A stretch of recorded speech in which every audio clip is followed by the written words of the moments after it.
Welcome back to the Lost in Possession podcast. I'm Jamie and with me is Jordan and we're talking FPL wildcards.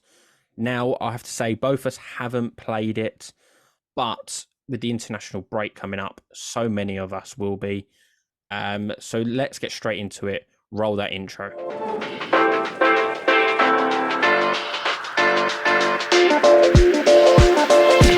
Welcome back to the Lost in Possession podcast. First thing is first, can you please hit that subscribe button, give us a like, and any comments that you think we've done right or even wrong. We do get stuff wrong. We know we're human. Now let's get straight into the video. Jordan, you haven't hit your wildcard yet, but are you considering it? I'm tempted. I am tempted, and it's only natural. I think with an international break, you've got endless amount of days to ponder all the signings that you could have in your team. I think it's only natural. I have considered it briefly, but for me, the deciding factor at the minute, I don't feel like there's enough problems in my team that I'm desperately need a wild card. So as it stands, I'm not going to play it. I don't think. Maybe over the international break, there could be injuries, whatever. Who knows? It's FPL. Yeah, absolutely. Like it's a perfect time to play a wild card as an international break because you got the longer time to tinker with your team. However, no, I don't think either of us are going to use it yet. But we will be showing you what we believe to be the best wildcard sort of draft. So I'll bring up my screen now. Let's start with the goalies. Areola at 4.1 million and Turner at 4.0. Now, this is probably one of the very first years where we're sport for choice on 4.0 goalies. Obviously, Areola's at 4.1. Are these two probably the must-have picks for goalies? I know must-have might be strong to bring in, but so cheap and they're playing at the moment. Yeah, I think must have's probably a little bit OTT, but at the end of the day, we've said it before. A 4.1 million keeper starting and a 4 mils keeper starting is not something we've seen in FPL before. You'd always used to go for a backup 4 mil keeper, knowing they're going to be benched and they rarely will ever play. So I think we're all the money we're wasting on Haaland, everyone's forced to pay. Maybe we're saving a bit back on the keepers this year. Areola doesn't look like being dropped anytime soon. The issue is, and as I've said with my own team, is one Turner. Now having another keeper signing come in, I think Turner's position could be under threat. So Yeah. for this team, I don't think it's an issue because it's a 4 mil backup, can't get any cheaper. But on my personal team, I'm a little bit worried about Turner potentially losing minutes. So possibly, yeah, we possibly could have a 4.5 million keeper, maybe a Flecken. I'm not even gonna suggest do not get Pickford. I've got him. Don't bother. It's a waste of money. You're better off actually having Turner be benched every week than have Pickford, I think. So don't even go there. There's sort of Leno at Fulham as well. I've seen one that's actually got my interest, and that's Martinez at Villa. Because Villa's fixtures are starting to turn quite nicely, which we'll get into in a second. So he's my sort of watch out one, but he's at 4.9 million. So he is a bit more expensive than what we're talking about here. Yeah, I was going to say as well, just to throw that for Martinez, they've not been amazing defensively, Villa. So No, they're I wouldn't normally be better rushing. but if you're rotating with, say, Areola, then you've kind of got, you can probably do Villa at home, play Martinez, and then whenever he's away, whereas when they're a lot worse. Yeah. Moving on into the defence, so we've got Trippier, Cash, Chilwell, Udogi, and Ruben Diaz. This is a very pricey backline. Are you concerned with an expensive backline, or do you feel like we've got such flush of cash that we can splash out and have luxuries on our bench? I think we can splash out, but the issue is if you look at the strikers have been limited this year, but you look at midfielders and there's such a great choice and great value. Like there's so many great value picks in midfield. I don't think there's going to be many game weeks that you want to play 4 at the back, let alone playing 5 at the back. So I think there'll be some weeks with this current draft is you're going to have some decent players on your bench that you don't really want on your bench. You want playing, but you can't make a case for them. So the one I'm kind of looking at as a potential would be to get one of these guys out for a cheaper, one of the cheaper defenders who basically just doesn't play. Potentially go for Trent, because we've not got Liverpool coverage in here. You look at their fixtures and just quickly, Wolves, West Ham, Spurs, Brighton, Everton, Forest as the next several. So I'd probably be looking at strengthening and going a bit more narrow, but putting more money in 4 defenders than having 5 good ones. Yeah, I'll be totally honest. When I was doing the wildcard draft here, I didn't even consider Trent, which is madness considering previous years. Like he would have been him, Salah. Then you got to build a team around it, and obviously now Haaland. So yeah, actually, it could be a very good option with the fixtures. You say he does get assists, and he can pop up with a goal or two. So he is definitely someone that can be considered. I don't think Liverpool are as good defensively as they have been in previous years, but it's the attacking threat that we like from Trent, not the defense. It's not always the defensive. They've got a decent defense still. The other one probably in here is no Arsenal defense. I don't think Arsenal's fixtures are too bad, but I think for the very, very short term, Arsenal's fixtures aren't too great. So that's why they're probably not in the wild card. But obviously, you've got transfers to use after the wild card. To bring in probably a Saliba is your main option here. Yeah. I wouldn't really. You could consider Ben White, but he's more expensive, and I don't think he offers as much goal threat as what Saliba would. So that's the only other one I'd like to mention. Moving on into the midfield, we've got Saka, Mbeumo, Foden, Sterling, and Maddison. Now, I think this is an absolute stacked midfield that you'd want to play every week. Yeah. Really. That's kind of how I see it. And it's, I don't know, like, it's hard because you've got no United midfielders. You haven't got Rashford and you haven't got Bruno in this. Yet you're still going, what a midfield. And no Matoma as well, who's been brilliant. So we're so sport for choice in midfield. How do we actually work out what's best for us? Yeah, I think this is genuinely tough because everything you just said is bang on. No Rashford, no Fernandez, and you look at that midfield going like, wow, that is pretty solid.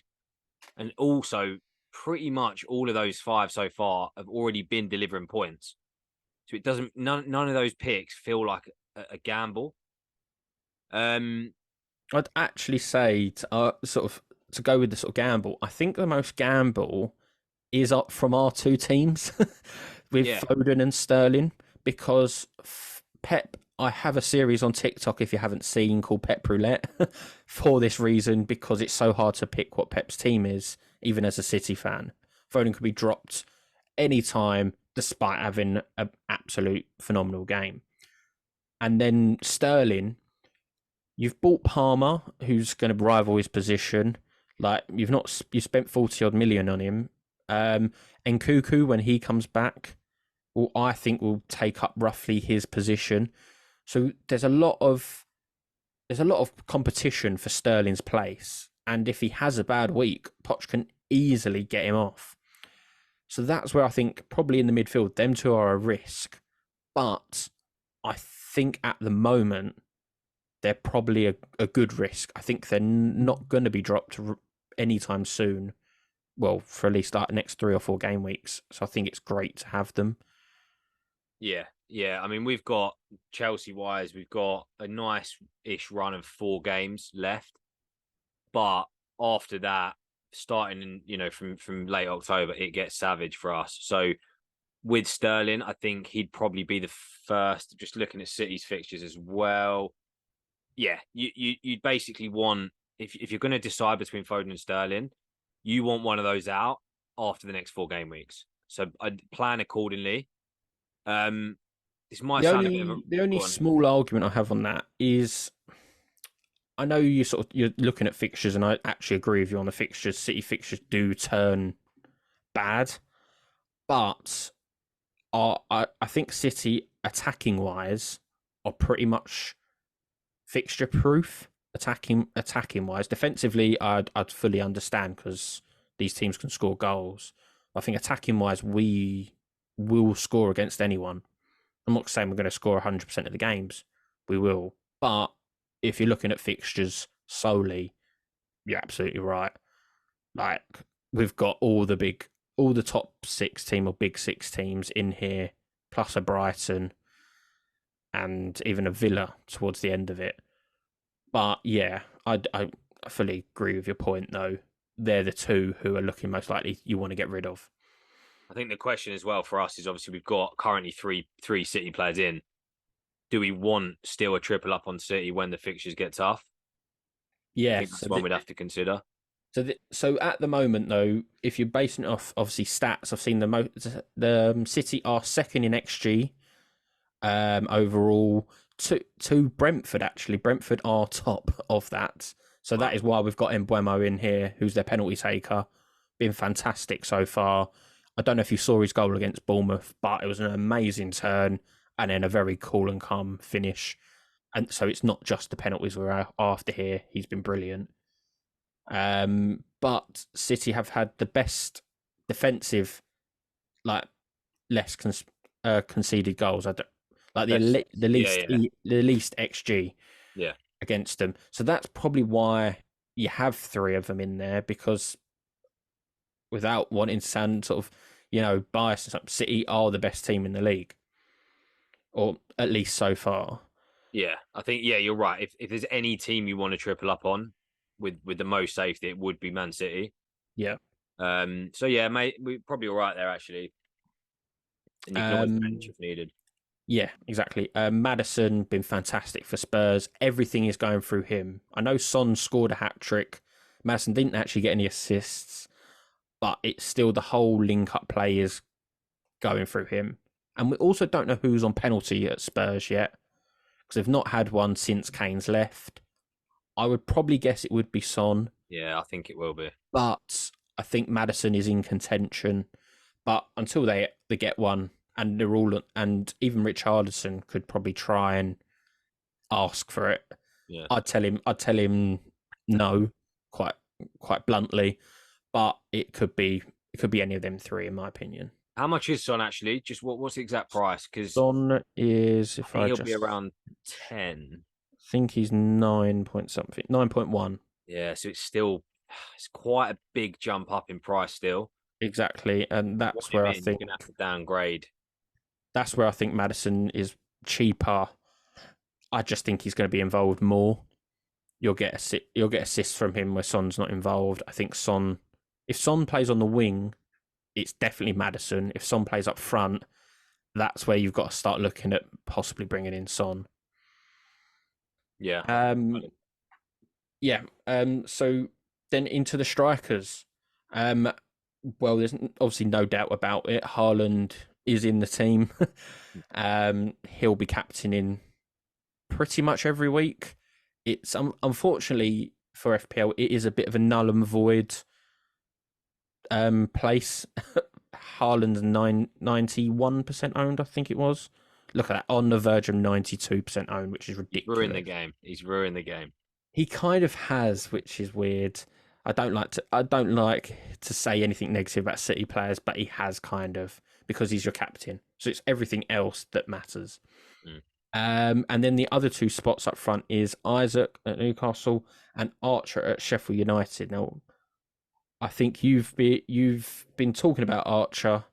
I think you brought him into your team, but he was on the bench for his 12-point haul against Everton in the 2-2 draw. Yeah, so we got to talk about Archer. He was in my team from day one. Was very much intended to be the backup striker. Obviously, I know a little bit about. I've seen a few performances for the England England under-23 side. Everyone does rate him. Did I think he'd get minutes? Yeah, maybe 10 a week. But now he's moved to Sheffield United. Suddenly that 4.5 mil third choice striker is actually looking like a viable squad option. Now, I'm utterly convinced that over this international break, he will go up in price because everyone's going to clock that it's a 4.5 mil attacker who is around the price. He's going to now start and is already in his first debut delivered a goal. So I think a lot of people are going to flock to Archer, and he's absolutely the choice to have. But if you're going to do it, I'd maybe get in early because I do see a price rise coming for him, in my opinion. And it Yeah, makes complete sense. yeah, absolutely. And I think this basically means if you're looking at a third choice striker that's not that well, he is actually Garrett. I don't know if he's certain for minutes, but he's pretty much up there. He's going to get a lot of minutes. For any other 4.5 striker, you have to pick him. I didn't go for him at the start of the season because he was so highly owned. I just thought if he doesn't play in the first few games and doesn't get a move, his price would drop. Mine backfired because even though I picked a very, very low owned player, his price still went down. So you can't win sometimes with your logic. But yeah, he's got to be one. And then finally over to Isaac. He's someone I've brought in my team already. I brought him in last week. And I think you and Reese both saw how frustrated I was with him because despite them losing 3-0, in the first 10 minutes, he could have had 2 goals. I think the second one is sort of the worst out of the bunch, but it happens as a striker. You swing your leg, you miss it, it comes off your other leg. But the first one, it was literally within the first minute. It was about 51 seconds I saw on the clock. He was running about to be through on goal, and he just pushed himself too wide. Whereas I think if that was sort of, I know this is harsh comparison, but if it was a Haaland, he's through and he's getting his shot off on goal at least, and you'd hope he'd score. But what do you make of Isaac? Because you've obviously gone. See, I went for Isaac over Jackson, but you're in the Jackson camp at the moment. Are you still sticking with him? I know you are for Chelsea, but are you for FPL over Isaac? Yeah, I'm getting twitchy, is what I would say. Isaac, the good thing about Isaac is he looks sharp. He's obviously got the history of scoring goals, and as we said, even away to Brighton, in the first couple of minutes, he's there creating chances. The issue I have with him, and this is going to be a permanent issue, is this whole Wilson rotation, and it really bugs me because Callum Wilson will be subbed on every game if he doesn't start, and probably like at least 60% of the time, I'd say it's going to be Isaac who comes off. And for 7.7 mil, it's a comparatively to Jackson, it's 0.7 mil higher, and Jackson's going to play more minutes. Now, as I said, obviously biased. Yeah, I like Jackson in terms of everything but the finishing currently is there, like his work rate, his play. So I've seen a few sitters missed already, which I'm getting a bit nervous about, if I'm being honest. Timo Werner vibes coming in. Yeah, no, I mean, look, he does a lot more for the general play, I think, than Werner did. But I know you're defending him here, but you've got to think FPL. He does everything but score goals. Yeah, yeah, So that's the That's a huge problem. yeah, to yeah. have to have a 7.0, I think he is maybe 7.1. Let's just double check. 7.2 million striker that's can do everything but score is a problem. Isaac, we know can score, but you are right. He does get subbed off for Wilson quite a lot. Although in the Brighton game, when they're losing, Isaac then went onto the wing and then Wilson went up front. So they can have that. He does have that option and flexibility not to just be the striker comes off. Although he got subbed, I think, about 10 minutes later. But it's still not a foregone conclusion that transfer is Wilson on, Isaac out. Yeah, and what I would say as well, just looking at the fixtures, because we've got Chelsea have got sort of 3 or 4 reasonable fixtures, whereas Newcastle have, you know, 6. Looking at it, Yeah, there's so very. I think for me, So I think they're very good up to probably game week 12.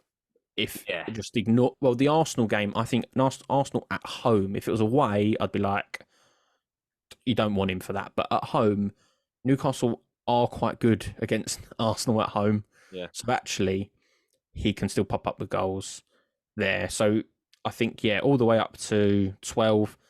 Depending on how Chelsea are doing, it could. Well, it's at home against Chelsea and United. So really, it could be all the way up to probably fit game week 15 if you're yeah, considering they're good at home. That Isaac will be the main striker for. So that's a very positive sort of attitude to have. yeah. To be honest, you're right. I think, yeah, Isaac definitely got my eyes on, and I think for a wild card team at this point, I do think it's a no brainer. Um, Jackson for me, yeah. If I'm not seeing goals in the next probably 2 weeks, I think I have to just move on. Yeah, obviously he's Yeah. got a goal, but like It's he your hasn't shown easiest game of the year. yeah, He's pulled up with one goal against Luton. Like yeah, I know it's I don't want to disrespect Luton, but that is the easiest game of the season at home versus Luton. yeah, It's where you'd be captaining Haaland and people would probably triple captain him over a double game week because they're expecting a hat trick. If that, I know yeah, I know once again I'm harsh comparison comparing Haaland yeah. to Jackson and Isaac, but that's what you want. You want your strikers to score goals. It's true.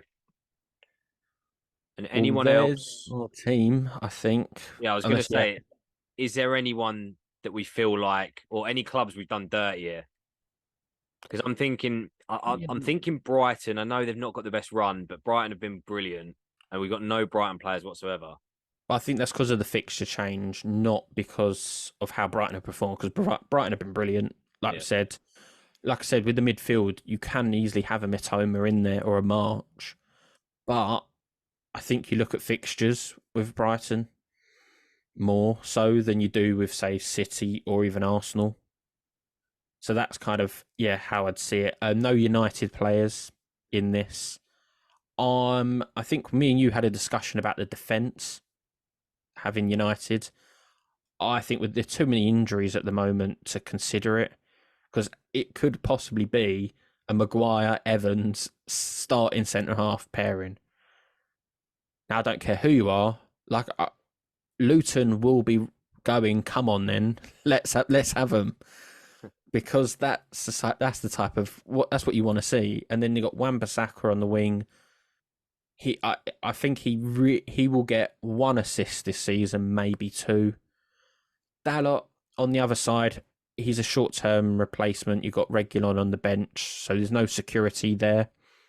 So that's where I think it's in a void at the moment. Midfield, like we said, Rashford and Bruno, they're good options. They will score and assist goals. It's just hard. It's very hard with the midfield at the moment. Although actually, with them, the striker Hoyland, I probably butchered it, but whatever. I thought we looked very, very good when he came on against Arsenal. He put himself about. He's going to annoy defenders to the end of the world. But it's way too soon to put him in. So that's where the wild card, I just don't see United in there. Is there anyone else, really? the only rogue one I'd chuck in for the next few weeks, based on their fixtures, is like a Darwin Núñez. Now he's back in the team. He's fought for his place, but I just the rotation risk is still that element I just don't like. Well, actually, I guess it depends if Salah leaves. Well, that's very true, actually. Because there is meant to be, like, this is just rumours. They're meant to be preparing another bigger bid in Saudi Arabia. And it's meant to be it's close to 200 million, which is ridiculous. And to be honest, if I was Liverpool, you probably have to take it. Like Yeah. you don't want to because you can't properly replace him, but they've got the depth up front, I think, to replace him. And 200 million is ridiculous. So that could be a good shout. And he's got a great part of his surname. Well, there you have it. That is our dream FPL wildcard draft. As always, feel free to rinse us. Feel free to let us know who we've missed out. But as always, like, comment, and subscribe. You know the drill.